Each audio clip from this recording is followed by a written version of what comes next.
Hi ನಮಸ್ತೆ ಎಲ್ಲರಿಗೂ welcome to Nisha cooking channel. Please ಯಾರು ಹೊಸಬ್ರಾಗಿ ನನ್ನ ಚಾನಲ್ ನೋಡ್ತಿದ್ದೀರೋ ಸಬ್ಸ್ಕ್ರೈಬ್ ಮಾಡ್ಕೊಳ್ಳಿ, ಹಾಗೆ ಸಪೋರ್ಟ್ ಮಾಡಿ.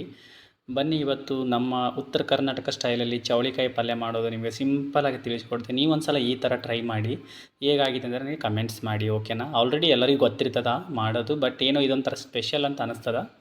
ಹಾಗೆ ನೀವು ಒಂದು ಸಲ ಟ್ರೈ ಮಾಡಿ, ನನಗೆ ಹೇಗೆ ಅಂತ ಕಮೆಂಟ್ಸ್ ಮಾಡಿ. ತುಂಬ ರುಚಿಯಾಗುತ್ತೆ. ರೊಟ್ಟಿ ಒಳಗಡೆ ಆಯಿತು, ಚಪಾತಿ ಒಳಗಡೆ ಆಯಿತು, ರೈಸ್ ಒಳಗಡೆ ಆಯಿತು, ತುಂಬ ಚೆನ್ನಾಗಿ ಬರ್ತದೆ ಇದು ಚವಳೆಕಾಯಿ. ನೀವೊಂದು ಸಲ ಟ್ರೈ ಮಾಡಿ ಹೇಗಾಗಿದೆ ಅಂತ ನೋಡಿ. ತುಂಬ ತುಂಬ ತುಂಬ ರುಚಿಯಾಗುತ್ತೆ ನೋಡಿ.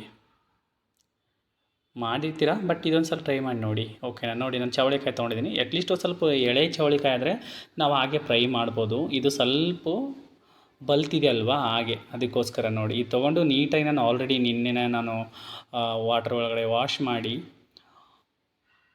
ಒಂದು ಪ್ಲೇಟ್ ಒಳಗಡೆ ಆರಿ ಹಾಕಿದ್ದೆ, ಓಕೆನಾ? ಈಗ ಕ್ಲಿಯರಾಗಿ ಆಗಿದೆ ನೋಡಿ, ಇಷ್ಟು ನೀಟಾಗಿದೆ. ಇದನ್ನೇನು ಮಾಡಬೇಕಂದ್ರೆ, ಒಂದು ಗ್ಯಾಸ್ ಹಚ್ಚಿಕೊಂಡು ಒಂದು ಹಂಚು ಅಂತ ಇಲ್ವಾ, ಹಂಚಿನ ಮೇಲೆ ಸ್ವಲ್ಪ ಒಂದು 5 ಅಥವಾ 10 ನಿಮಿಷ ಇದು ಹಸಿ ಸ್ಮೆಲ್ ಹೋಗೋವರೆಗೂ ಸ್ವಲ್ಪ ಫ್ರೈ ಮಾಡಬೇಕು.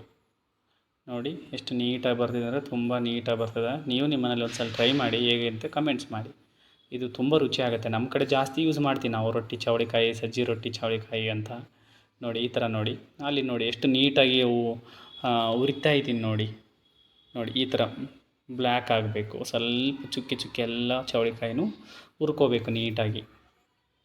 ನೋಡಿ ತುಂಬ ಚೆನ್ನಾಗಿ ಬರ್ತದೆ ಇದು. ಒಂದು ಸಲ ನೀವು ನೋಡಿ, ಯಾರು ಮಾಡಿಲ್ಲ ನೋಡಿ, ಒಂದು ಸಲ ಟ್ರೈ ಮಾಡಿ, ತುಂಬ ಚೆನ್ನಾಗಿ ಬರ್ತದೆ ನೋಡಿ. ನೋಡಿ ಈ ಥರ ಹುರಿದಿಟ್ಟಿನಲ್ವ, ಆಗಲೇ ಇದನ್ನ ಏನು ಮಾಡೋಣ ಅಂದರೆ ಮತ್ತೆ ಒಂದು ಬೇರೆ ಪ್ಲೇಟ್ ಒಳಗಡೆ ತೆಗೆದು ಹಾಕ್ಕೊಳ್ಳೋಣ ನೋಡಿ. ಆಮೇಲೆ ಇದನ್ನ ಏನು ಮಾಡಬೇಕಂದ್ರೆ, ಇದಕ್ಕೆ ಸ್ವಲ್ಪ ಹಸಿಮೆಣಸಿನಕಾಯಿ ಬೇಕು. ಒಂದು 4 ಅಥವಾ 5 ತೊಗೊಂಡಿದ್ದೀನಿ ನಾನು.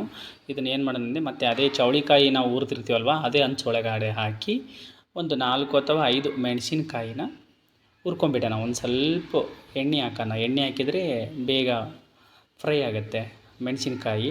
ಹಾಗಾಗಿ ನಾವು ಹುರ್ಕೊಂಡು ಸೈಡ್ ಇಟ್ಕೊಂಬಿಡೋಣ. ಸೈಡ್ ಇಟ್ಕೊಂಡಾದಮೇಲೆ ನಾವು ಇದನ್ನ ಏನು ಮಾಡ್ತೀವಿ ಅಂದರೆ, ಹುರಿದಿದ್ದಲ್ವ ಚವಳೆಕಾಯಿನ ಒಂದು ಕಡಾಯದೊಳಗಡೆ ಒಂದು ಸ್ವಲ್ಪ ನೀರು ತೊಗೊಂಡು ಹಾಕಿ, 1 ಚಮಚ ಅಥವಾ 2, 1.5 ಹಾಕಿ ನೀರು ಹಾಕಿ ಬಾಯ್ಲ್ ಮಾಡೋಣ. ನೋಡಿ ಇದನ್ನು ಮುಚ್ಚಿಬಿಡೋಣ, ಒಂದು 10 ನಿಮಿಷ 5 ನಿಮಿಷ ಬಿಟ್ಬಿಡೋಣ. ಹೀಗೆ ಬನ್ನಿ, ಈ ಕಡೆ ಸ್ವಲ್ಪ ಮಸಾಲೆ ಹಾಕ್ಕೊಳ್ಳೋಣ ಚವಳಿಕಾಯಿ ಏನೇನು ಬೇಕಂತ. ನೋಡಿ ನಾನು 5 ಅಥವಾ 6 ಹಸಿಮೆಣಸಿನ್ಕಾಯಿ ತೊಗೊಂಡು ಫ್ರೈ ಮಾಡಿದ ಮೆಣಸಿನ್ಕಾಯಿ, ಸ್ವಲ್ಪ ಹಸಿ ಶುಂಠಿ ತೊಗೊಂಡಿದ್ದೀನಿ, ಆಮೇಲೆ ಸ್ವಲ್ಪ ಕೊತ್ತಂಬರಿ, ಆಮೇಲೆ ಜವಾರಿ ಬೆಳ್ಳುಳ್ಳಿ ತೊಗೊಂಡು ಈ ಥರ ಸ್ವಲ್ಪ ಮಿಕ್ಸಿಗೆ ಹಾಕ್ಕೋಬೇಕು. ಇದು ಸಣ್ಣನ ಆಗಬಾರ್ದು, ಅತಿ ದಪ್ಪನಿರ್ಬೋದು, ಸ್ವಲ್ಪ ಗರಿ ಗರಿ ಆಗಿರಬೇಕು ಯಾವಾಗಲೂ. ನೋಡಿ ಇದು ಯಾಕಂದರೆ ಆಲ್ರೆಡಿ ನಮ್ಮ ಮನೆಯಲ್ಲಿ ನಾವು ಸ್ಟಾಕ್ ಇಟ್ಕೊಂಡಿರ್ತೀವಿ. ಶೇಂಗಾ ಬೀಜ, ಗುರೆಳ್ಳು, ಎಳ್ಳು ಹುರಿದು ನಾವು ಮಿಕ್ಸಿಗೆ ಹಾಕ್ಕೊಂಡಿರ್ತೀವಿ. ನೋಡಿ ತೆಗೆದು ಓಪನ್ ಮಾಡಿ ನೋಡಿದರೆ ಚವಳಿಕಾಯಿ ಕುದ್ದಿದೆ ಆಲ್ರೆಡಿ. ನೋಡಿ ಎಷ್ಟು ನೀಟಾಗಿ ಕುದ್ದಿದೆ ನೋಡಿ. ಇದನ್ನು ಸ್ವಲ್ಪ ನಾವು ಮುಟ್ಟಿ ನೋಡಬೇಕು, ಇದು ಬೆನೆದಿದೆ ಇಲ್ಲ ಅಂತ ನೋಡಬೇಕು. ನೋಡಿ ಈಗ ನಾನು ನೋಡ್ತೀನಿ, ಇದು ಓಕೆ, ಡನ್, ಚೆನ್ನಾಗಿ ಕುದ್ದಿದೆ ನೋಡಿ. ಈಗ ಎಷ್ಟು ನೀಟಾಗಿದೆ ನೋಡಿ ಅಲ್ವಾ, ಸೂಪರ್. ಇದನ್ನೇನು ಮಾಡೋಣ ಅಂದರೆ, ಈಗ ನಾವು ಒಗ್ಗರಣೆ ಕೊಟ್ಬಿಡೋಣ. ಒಂದು ಪಾತ್ರೆ ತೊಗೊಂಡು ನೋಡಿ, ಬನ್ನಿ ಮತ್ತೆ ಒಂದು ಪಾತ್ರೆ ತೊಗೊಂಡಿದ್ದೀನಿ. ಇದು ಪಾತ್ರೆ ತೊಗೊಂಡಾದ್ಮೇಲೆ ಇದಕ್ಕೆ 1 ಸ್ಪೂನು ಅಥವಾ 1.5 ಸ್ಪೂನ್ ಆಯಿಲ್ ಹಾಕ್ಕೊಳ್ಳಿ. ಜಾಸ್ತಿ ಆಯಿಲ್ ಯೂಸ್ ಮಾಡಬೇಡಿ, ಆರೋಗ್ಯಕ್ಕೆ ತುಂಬ ಒಳ್ಳೆಯದಲ್ಲ. ಹಾಗಾಗಿ ಇದಕ್ಕೆ ಸ್ವಲ್ಪ ನಾನು ಸಾಸಿವೆ ಜೀರಿಗೆ ಹಾಕ್ಕೊಳ್ತೀನಿ. ಸ್ವಲ್ಪ ಸಾಸಿವೆ ಜೀರಿಗೆ, ಆಮೇಲೆ ಕರಿಬೇವು.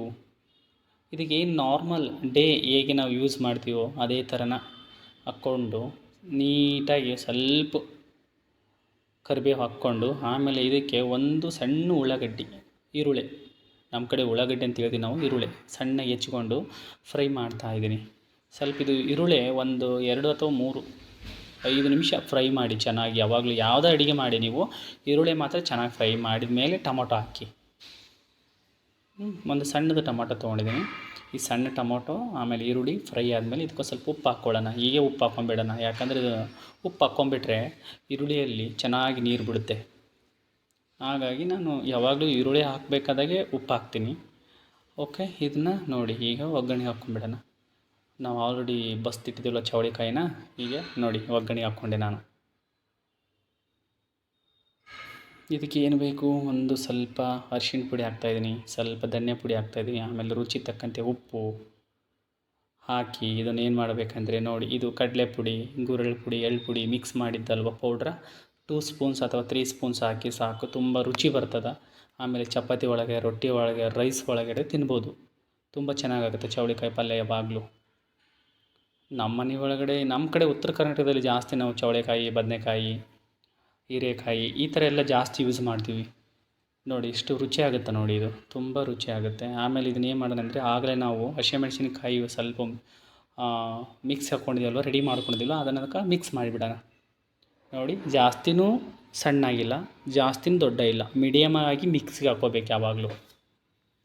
ಆವಾಗೇ ಸ್ವಲ್ಪ ಬಾಯಿ ಒಳಗಡೆ ತಿನ್ನೋಕೆ ರುಚಿ ಬರ್ತದೆ. ಹಸಿಮೆಣ್ಸಿಕಾಯಿ ತೊಗಟೆ ಎಲ್ಲ ಬಾಯಿ ಒಳಗೆ ಬಂದರೆ ತಿನ್ನೋಕೆ ತುಂಬ ರುಚಿ ಆಗುತ್ತೆ ಅದು. ನೋಡಿ ಎಷ್ಟು ನೀಟಾಗಿದೆ ಅಂತ ನೋಡಿ, ನೀವೇ ನೋಡಿ ಅಲ್ವಾ. ಇದಕ್ಕೊಂದು 5 ಅಥವಾ 10 ನಿಮಿಷ ಕ್ಯಾಪ್ ಮುಚ್ಚಿ ಬಿಟ್ಬಿಡೋಣ. ಆಮೇಲೆ ತೆಗೆದು ಓಪನ್ ಮಾಡಿ ನೋಡಿ ಎಷ್ಟು ಸಖತ್ತಾಗಿದೆ ಗೊತ್ತಾ. ತುಂಬ ಚೆನ್ನಾಗಾಗುತ್ತೆ ಇದು. ನೀವೊಂದು ಸಲ ಟ್ರೈ ಮಾಡಿ, ದಯವಿಟ್ಟು ನನಗೆ ಹೇಗಿದೆ ಅಂತ ಕಮೆಂಟ್ಸ್ ಮಾಡಿ. ಚೆನ್ನಾಗಾಗಿದ್ದರೆ ಓಕೆ, ಚೆನ್ನಾಗಿದೆ ಅಂತ ಕಮೆಂಟ್ಸ್ ಮಾಡಿ. ಇಲ್ಲಾಂದರೆ ಏನೋ ಒಂದು ಬೇಕಿತ್ತು ಅಂದರೆ ದಯವಿಟ್ಟು ನನ್ನ ಕಮೆಂಟ್ಸ್ ಮಾಡಿ. ನಾನು ಥ್ಯಾಂಕ್ ಯು ಸೋ ಮಚ್ ಎಲ್ಲರಿಗೂ.